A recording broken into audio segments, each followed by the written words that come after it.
This is KC Sports Tonight. Hello, everybody, and happy Thursday afternoon to you on KC Sports Tonight. We have a very special guest back for another run here on the streaming show, our friend Brad Stephens. Hot off the presses, so to speak, like sprinting upstairs. You made good time getting up here from the studio to the newsroom after the 5 o'clock news. I just caught my breath, had a little taste of Diet Coke, got a little caffeine in me. I am ready to go. So when we ended the newscast at 5:30, we were talking about filling and stuffing our bellies out at the K because we were talking about that new The taco. item, the taste of the K, the taste of the taco, or whatever it's called. The $25 taco that's loaded with brisket, a hot dog. What's the other thing that's on it? Well, it was a quesadilla. It was a yeah, cheeseburger quesadilla. And Carolyn was aghast at the $25 price tag, and I'm like, dude, you get like 4 meals in one. That's Just a bargain. Put it all in a taco shell, and maybe you are ready to go. You eat a third of it now. You eat a third of it tomorrow night. You eat the last third the next night. You got 3 meals. Take it home for the kids. Right. They can eat a little bit. It's funny because I saw it when it came out on Twitter this morning, and the caption was like, "Who would eat this?" And I responded with, "My 13-year-old." Clearly, Every without 13 blinking. everywhere, Yeah, right. 13-year-old everywhere would eat that. Especially these sriracha Cracker Jacks. I had no idea that was a thing. No, nor did I. That's what puts it kind of over the top of like, did you have to go there? Right. I tell you what though, my tentative plan is to be out at the K tomorrow night for the 6 o'clock news, and I am going to make every effort to get my hands on one of those bad boys. You have to have one of those for a visual, so we can all see, and then I'll obviously get to taste. Yeah, and we'll see if I make it to 10 o'clock if I in fact eat that thing. But like I said earlier, if you're going to eat one of those things, they should serve that thing with a bib. Yeah, right. Because that's going everywhere. Right, and some Alka-Seltzer. So, I mean, how excited are Kansas Cityans about the Kansas City Royals right now, especially coming off? I mean, so the All-Star break, come and gone. The Royals back out tomorrow. But I got to tell you, as a Kansas City Royals fan, I am so jacked for this second half of the season. I watched that home run derby with Bobby Witt Jr. the other night.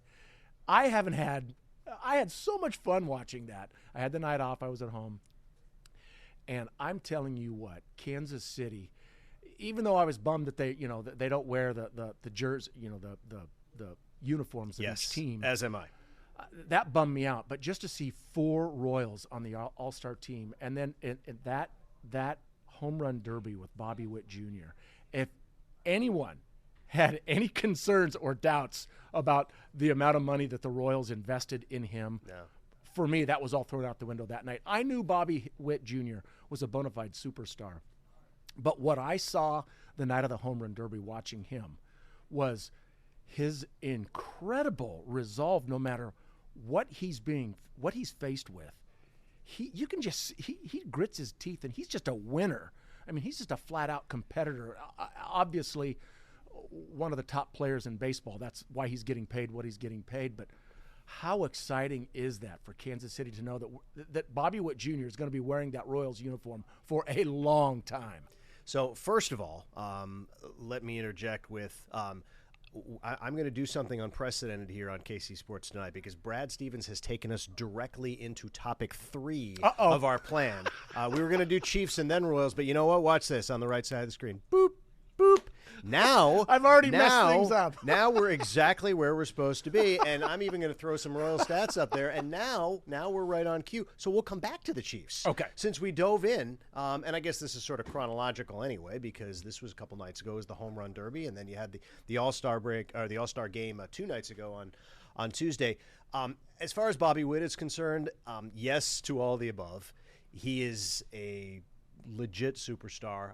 I made the point a couple nights ago that if you take Shohei Ohtani and sort of cast him aside because he's a unicorn, right? Given and I know he's not pitching this year, but the dual threat nature of Shohei Ohtani, there's no argument to be made that there's a better baseball player on the planet than Shohei Ohtani. Agreed. But if you take him and put him to the side, I could make the argument that Bobby Witt Jr. right now is the second best player in Major League Baseball. When you look at the hitting, When you look at the power, even though it's not super, he's not going to hit 50 homers, but he's Right. going to hit 30. When you look at the base running, when you look at the fielding, and you look at just everything, he's hitting 320. I mean, top to bottom, and the fact that he's 24 years old, show me somebody better at every facet of the game right now than Bobby Witt. Yeah, other than Ohtani. That and I keep hearing, we all keep hearing about Gunnar Henderson with the Guardians. Yeah, and no, it's clearly true. he's a superstar He too. is, yes. He's very good, and both those guys just look He doesn't run like Witt. phenomenal. No, he doesn't. He's not as good a fielder as Witt. That home run derby for me, and I think most fans probably already knew that Bobby Witt Jr. was going to be their guy for years, but I'll tell you, he just blew me away that night. Just his resolve and what he did in that was just phenomenal. And I just kept pinching myself going, wait, how long was that contract that we signed him to, or that the Royals signed him to? Because, man, that looks like a perfect move now. It is, and it's going to be a bargain. I mean, by the time he's midway through that contract relative to what other superstars are making in baseball, I mean, that's the upside, right? That's the carrot for small market teams to shell out the money 3, 4, 5 years before they have to. Because if a guy hits, and obviously Witt Jr.'s a hit, you're getting him for I don't want to say pennies on the dollar. It's still Right. a lot of money, but it's nowhere close Right.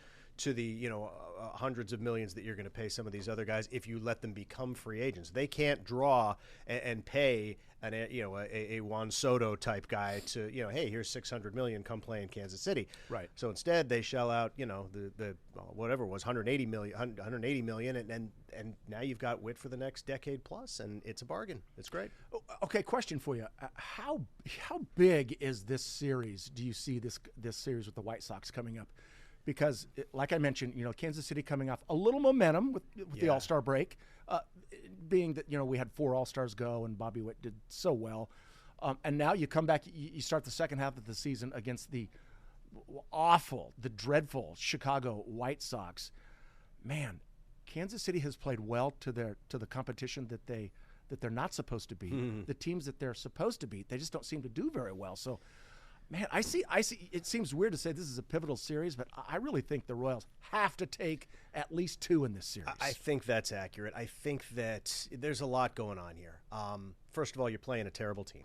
You're playing a team that's about to sell off what assets that it does have within the next 2 weeks via the trade deadline.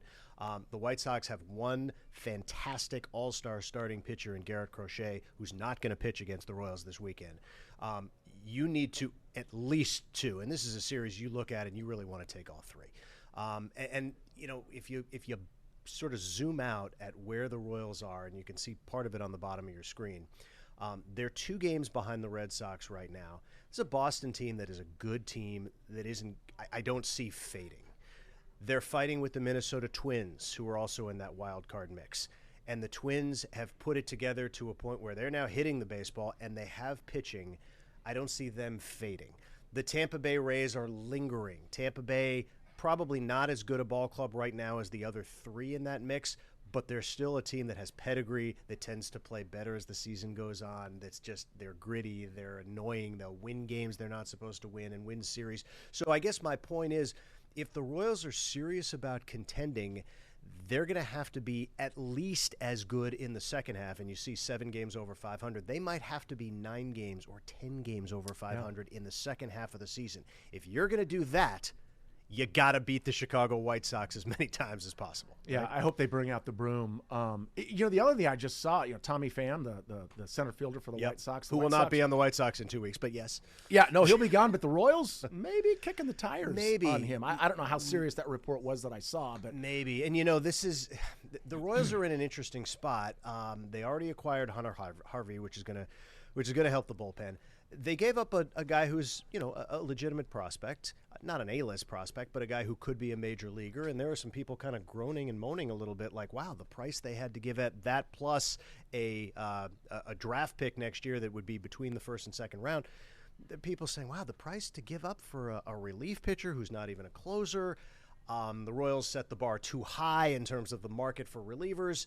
So that gives you an idea of kind of where they are. This is not a team that either has the minor league capital or is willing to part with the minor league capital to go out and get Garrett Crochet, to go out and get a frontline either starter or top-notch position player. So you got to shop in the margins, and Tommy Pham is the margins. You know, he's a guy he's hitting 260. He's got a little pop. He's got a little speed. He's been around forever. He's 36 years old. He can play defense. That's exactly the kind of guy that I think the Royals are going to have to look at and upgrade incrementally. And it's unfortunate because some of their competitors are going to upgrade substantially, but it is what it is. Yep. Small market blues, right? Right. Yep. Yeah, you've just laid it out perfectly. So, yeah, that'll be interesting to watch to see if the Royals make a move, and if they do make a move, you know, what they do. So, yeah. No, I love this time of year in Major League Baseball. It's a ton of fun to watch the dominoes fall. Right. And the 24 hours leading up to the trade deadline are just awesome. You know, I'm glued to Twitter. It's just like, he's going where, and he's going, they got him, and then you know, there's always some team that like, wow, there's the Mariners a few years ago in the race, and they sold off parts, and they actually got better.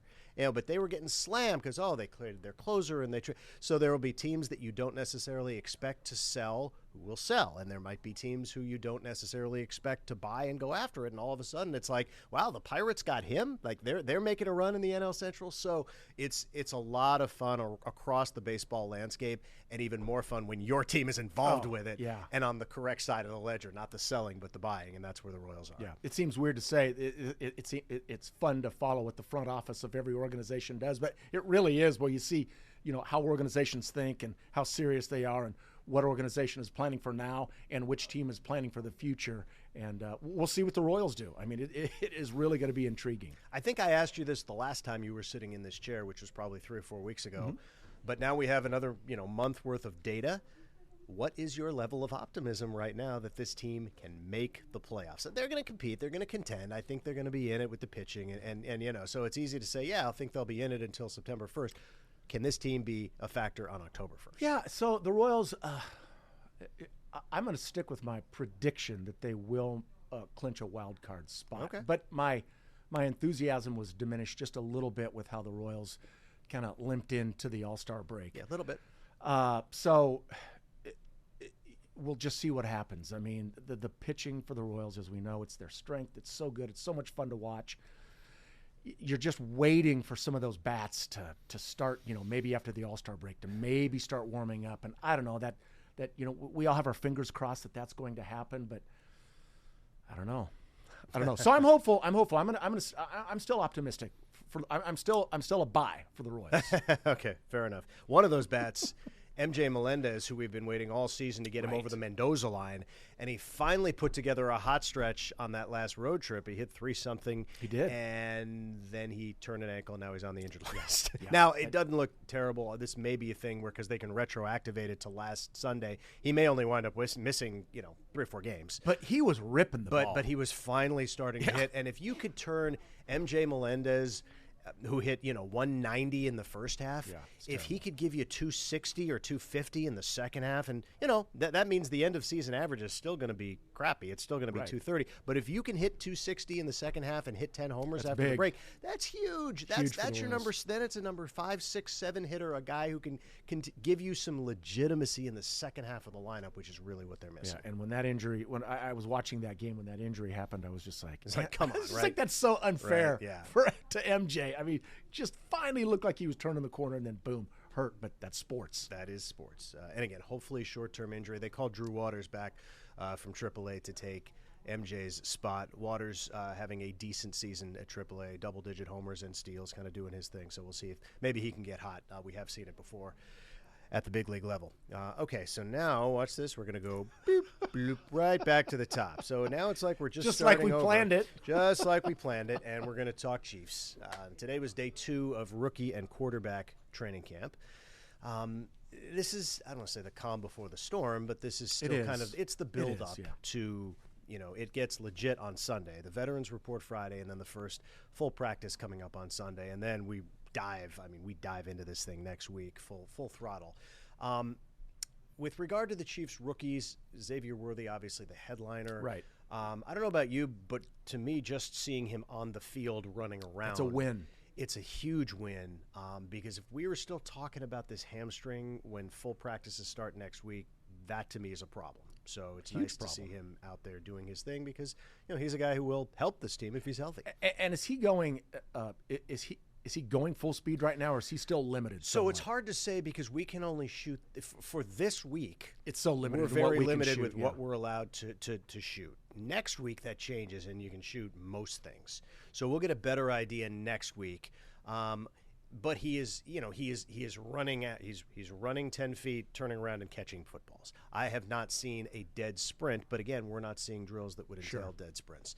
And it's fine. I don't need him, if there's any lingering doubt, let him wait till next week and until everybody gets out there. But at some point, you're going to need to start sprinting, right? I mean, we're going to need to see him running 50 yards down the field and trying to catch passes because that's what he's here for. Yeah, that's why Brett Veach drafted him, right? You know what? In just listening to all the quotes and the players that are talking as players are starting to return to Chiefs training camp, Patrick Mahomes surprised me again. When he said, this is the time of year, training camp is when I try to figure out how I can get better. And I thought, for who he is and what he's already accomplished, for him on basically day one or day two or whatever it was when he gave that quote, for Patrick Mahomes to say, this is where I'm, he didn't say it, but you could kind of read through it and that, his juices are going. Yeah. And this is where he wants to get better.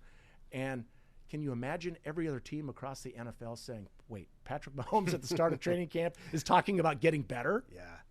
And, a lot of guys give lip service to that effect. It's genuine with Patrick. Yeah. You can tell he is a born leader. He's different. He's different. He is a different cat. And he's just, you say he's special and it doesn't even do it justice. Yeah. It doesn't seem like that. But he is, and that is part of his DNA, is that he means it. He literally is looking at these next 5 weeks at how can I get better, which is frightening for the rest of the NFL. Man. But it sets an example. If this guy can continue to give it 110% in training camp, then whoever you are, you better be doing it too. Right. And you just have to think, and I even saw this in some of Xavier Worthy's comments, he's just trying to, it appeared to me that, what he really wants to do is impress Patrick. And I would imagine that's what every rookie that comes in, it's like, 100%. I'm playing. If you want the ball, you better impress him. Yeah. But just impressed with everything he does. It's not just his play on the field. It's what you alluded to. It's his leadership. And I think it's his leadership that, everyone can see the talent on the field, and it's mind-blowing, off-the-charts talent. And then you see the dedication, and then you see the leadership, and all of a sudden you say, okay, this is why the Chiefs have won 3 out of the last 5 Super Bowls. Yeah. No, and, the other thing at play here is Patrick Mahomes and Travis Kelce, too, are very much aware of the context of these last few years, and they have an opportunity to do something that's never been done. And that matters. I don't think for a second that a three-peat is, not a carrot that means the world to these guys because nobody has ever done it, right? It's not just, I got a couple rings, now I can get another ring. No, this is NFL history, and they continue to push the boundaries of NFL history. And so, again, they appreciate the opportunity. They're willing to work their asses off to achieve it. And they also know that despite what's gone on the last few years, it's not easy to get to the Super Bowl. And you can't rubber stamp the best team in the NFL to get to the Super Bowl, right? And you may say the Chiefs are the best team in the NFL right now. You might say it's somebody else. You might say it's the 49ers or the Eagles or whoever you think. But whoever you think the best team is, the odds are that team isn't going to get there because that's just the way it is. There's so much parity. There's so many good teams. Injuries happen. Stuff happens. It's a 17-game season, so you go on a 5-game stretch of bad play and you could shoot yourself in the foot. It's really hard to get to the Super Bowl, let alone win it, and yet these guys have continued to excel and do it and defy the odds, and they're intent on doing that again. Yeah, and again, the history that they're chasing, and we've heard, Mahomes and Kelce, most of the vets, they use that word history in chasing this Super Bowl three-peat. Nobody's ever done it. this would put the Chiefs in a class of their own. And, they're the favorites to repeat as Super Bowl champions. You mentioned, the San Francisco 49ers up there. Yep. Take your pick, Eagles, Ravens, 49ers, Chiefs, they're all up there. But it still comes back to Patrick Mahomes and Andy Reid and Travis Kelce and the Chiefs seem to be back there every time. And, man, it's so fun to watch. Okay, so what are you watching, outside? So we've talked about Xavier Worthy. Yep. What else are you watching in the sports department as far as what's developing in camp right now? Well, so the veterans, they arrive tomorrow, and they'll be on the field Sunday. And I think at that point, some of the storylines that we have suppressed, the X's and O's, are going to rise very quickly to the surface again. What becomes of Kadarius Toney? Right, there's a name that we sort of pushed to the side of the whole Super Bowl. The playoff debacle. That's going to be a huge development, right? I mean, is it a sideshow? Is it a distraction? Does he actually get his act together and become a contributing member of society within the Chiefs? Right. So I think that's one thing that's going to be super interesting. And then you blow that up, or you take that a step further. The entire wide receiver core, acclimating, Xavier Worthy into the equation, and Toney, and Hollywood Brown is now a Chief. So what does he look like? What's the chemistry with Mahomes there? And how does that wide receiving core look to shake out as we get closer to the season? A very little known storyline, but they brought in Irv Smith, who is a legitimate backup tight end, and he can do some things down the field. That is going to give them another option along with Travis Kelce and to some extent Noah Gray in terms of a possible tool and toy for Patrick Mahomes when they go to 2 and 3 tight end sets. So I'm interested to see. He is a better player, at least on paper, than they've had at that number 2 tight end spot the last few years. So I'm interested to see how that plays out. Yeah, that is under the radar. Yeah. And speaking of which, okay, let's talk about Travis Kelce for a second. Sure. Okay. Is anyone... I'm not worried about Travis Kelce's commitment to the Chiefs. The guy is a warrior. But, man, has he had a busy summer. I mean, he's had a crazy summer with Taylor Swift, and he's on stage, and he's all over the place. There was a report out that he and Taylor spend $100,000, on out when they go out on a date. I mean, the world is his oyster right now. But you just wonder, man, he's had a wild off season. Can he be focused? Can he be, is he ready for a new season? Yeah, he's 34. He's been beaten and battered, but he's also, rested, rejuvenated, and has obviously found the fountain of youth on so many levels in his life. So I think Travis is always fascinating. I mean, regardless of, the X's and O's where he is concerned, there will be a lot of interest in just seeing 87 on the field, and he'll get after it. Again, I mean, he takes this seriously just like Mahomes. So when he is between the lines, he's all about football. It's not about the distractions. And we saw that last year. I mean, it really didn't seem to affect his play a whole heck of a lot. Not at all. Yeah. And, the other thing for me, I guess, which isn't sexy, but it's important, is L'Jarius Sneed is gone. How will they replace his play on the outside? They have a couple of candidates, although Jalen Watson is still injured and he did off-season shoulder surgery, so we'll see when he can come back. Joshua Williams. They need another dude at the cornerback position who is going to step into that role. I think that's another big storyline opposite Trent McDuffie. Yeah, and you know what? Big Red. Coach Reed looked refreshed. He can't looked play rejuvenated. His eligibility's run out. He would get toasted. But I just, you always you wonder about Coach. Does he have the energy to keep going? And, man, he looks, he was joking around the first few days of training camp and having fun. It looks like he's having fun out there. So, as a Chiefs fan, you pay attention to these little nuances of each season. What changes? What stays the same? What are you excited about? What are you concerned about? And right now, as a Chiefs fan, you're feeling pretty good about this upcoming season. Yeah, despite an off season of police blotters and all that stuff. If this were another franchise right now, we'd be having very different conversations. Seriously. But it's the Chiefs. It's all good. It's all good. It just, they're an amazing franchise right now. Okay, so got to get this in because I put it up there. And as a longtime Kansas Cityan, I'm curious to know your answer. Yes. If you were given a genie popped out of the lamp and said, Brad Stephens, I will grant you either a Chiefs three-peat or the Royals coming back, making a magical run this year, and winning the World Series for the first time since 2015. What would you choose? Oh, that's easy. Chiefs three-peat. I just think that's so. Okay.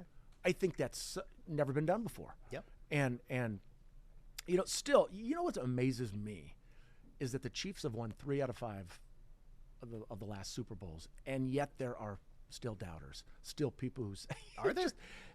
Maybe I've only heard a few of them. Maybe I need to bring them in to switch here. friends up and you're and hanging out with the listening to wrong these people, doubters. clearly. But no, I think Chiefs three-peat, Super Bowl three-peat. I think that's so historic. Man, would I love to see the Royals win another World Series, but no, Chiefs three-peat. I think that's a no-brainer. All right. So, the counter argument is, geez, the Chiefs just won twice. They could win it again next year and the year after and the year after. But, if the Royals lightning in a bottle, I mean, could be the last time for 30, Yeah, no, you're right. How often this might happen. That's the counter argument. I've only lived here a year and a half. So, for me, anybody winning a championship is awesome and it's fun and it's great for our jobs. But I'm just curious, for a guy who's been in Kansas City as long as you have. I wonder if you took a poll. You think if you took a poll amongst the masses, the fans in Kansas City, what do you think? 2/3 Chiefs, 1/3 Royals? You think? I think you're about right. Yeah. 2/3. And I'm You're a big Royals fan. I understand that. I'm a baseball guy. Yep. And man, would I love to see that happen. But man, just the Chiefs three-peat would just be epic. It'd just be epic. It would be. I can't imagine going through well, we're going to go through it another season. We are. And the Chiefs are going to should be right there at the end. So, man, this is going to be fun. Strap in, folks. Brad Stephens getting it done here on the stream. Let's go. I'm ready. Suit me up. All right. Well, I don't know what position. I'd be water boy, I guess. You're already suited up, man. You look good. Right. Yeah. Put some shoulder pads underneath this for suit. this show, you can take off the tie. I know you just. Oh no. No. I'm classing up. KCTV 5 class Sports up the joint. tonight. Somebody's got to do it. It's not Neil Jones, so somebody's got to class up the joint. All right. Appreciate it. Let you get your well-deserved break after TV/stream, and I'm going to see you guys on the 6 o'clock news in about 20 minutes. So. Always a pleasure. All right.